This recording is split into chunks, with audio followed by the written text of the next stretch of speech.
The truth about moving to Temecula is that most people fall in love with the lifestyle long before they fully understand what living here is actually like. And while many people absolutely love it, there are a few things that surprise almost everyone after they move here. So, if you're considering relocating to Temecula in 2026, there are some things you should know before you pack the moving truck.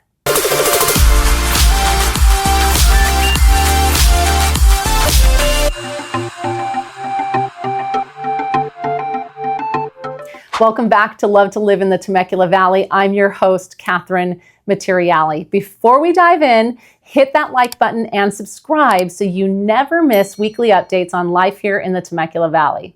If you're considering a move to Temecula, you've probably heard about the wineries, the schools, the beautiful neighborhoods, and the family-friendly atmosphere. And honestly, those things are all true.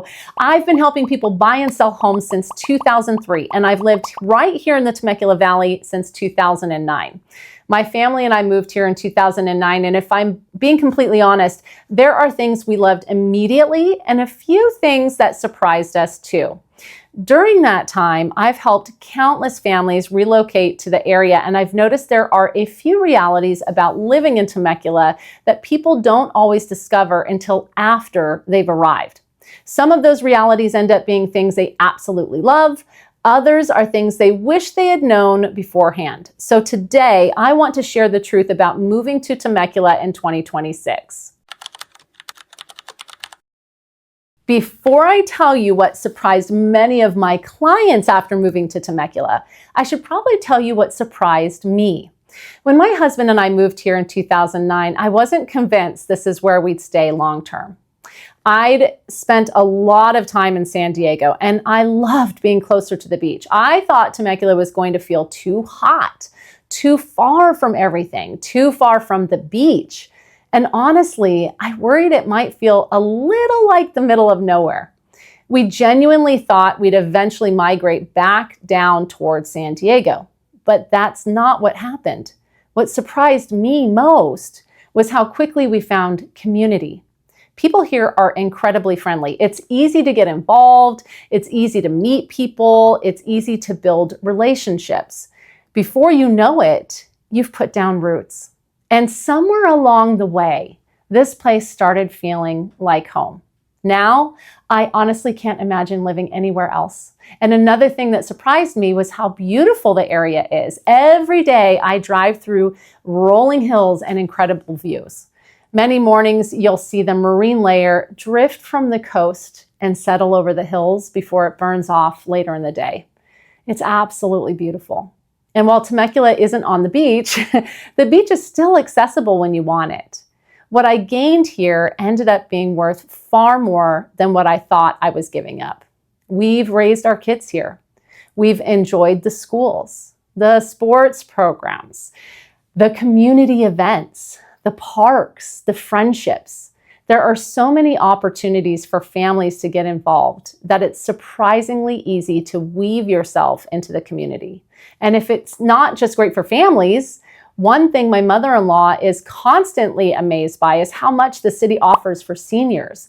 There are activities, programs, events, classes, and opportunities to connect with other people, many of them with little to no cost. There are also some beautiful active adult and retirement communities throughout the area. So whether you're raising young kids, building a career, or looking toward retirement, there are opportunities to create a really fulfilling lifestyle here. And honestly, I think that's part of Temecula that catches people off guard the most. People move here because of the homes. They stay because of the lifestyle.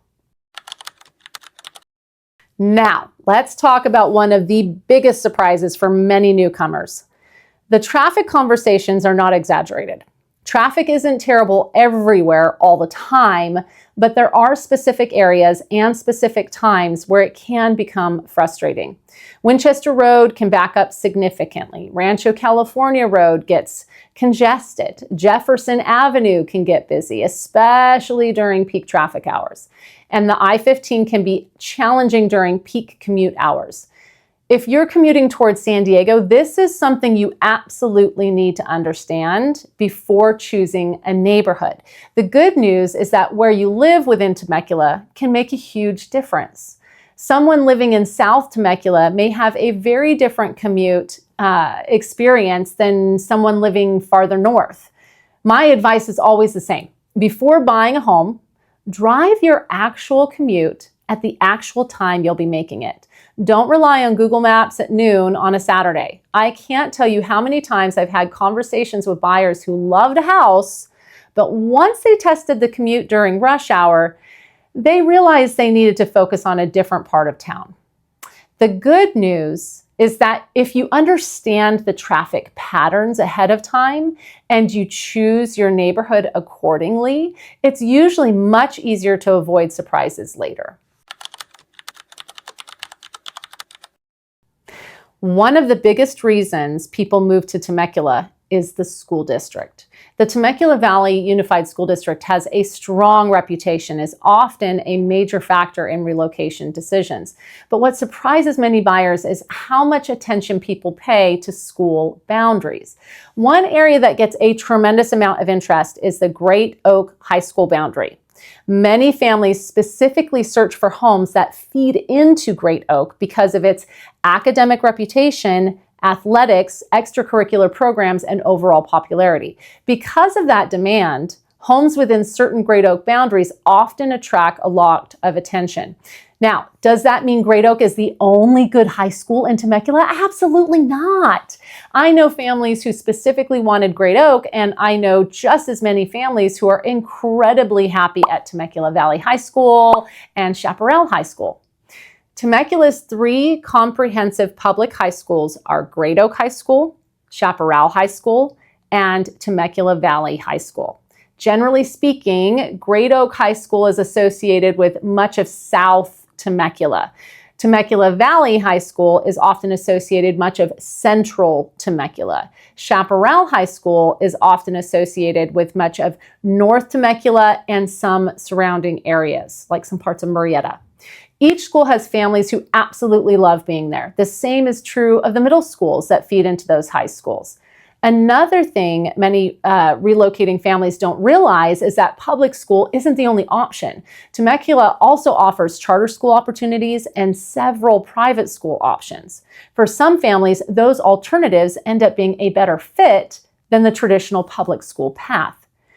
Because school boundaries can change, I always encourage buyers to verify current attendance boundaries directly with the district before making a purchase. When people first start researching Temecula online, they often assume the city is fairly small. Then they arrive and realize different parts of town feel very different from one another. South Temecula tends to attract people who love rolling hills, scenic views, community amenities, beautiful neighborhoods, wine country access, and easier access towards San Diego. Many buyers are also drawn to Great Oak High School and that area and the neighborhood surrounding it.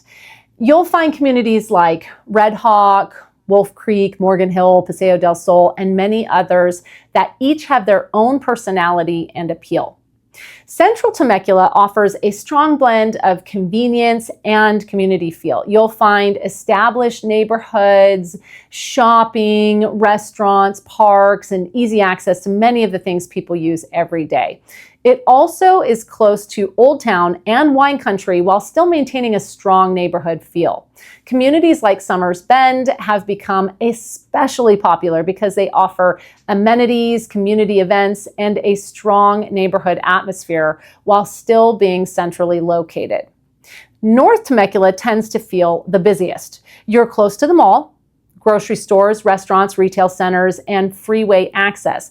Communities like Harveston have become extremely popular because their convenient location, community amenities, walkability, and strong neighborhood feel. For some people, that's incredibly convenient. For others, it feels busier than what they're looking for.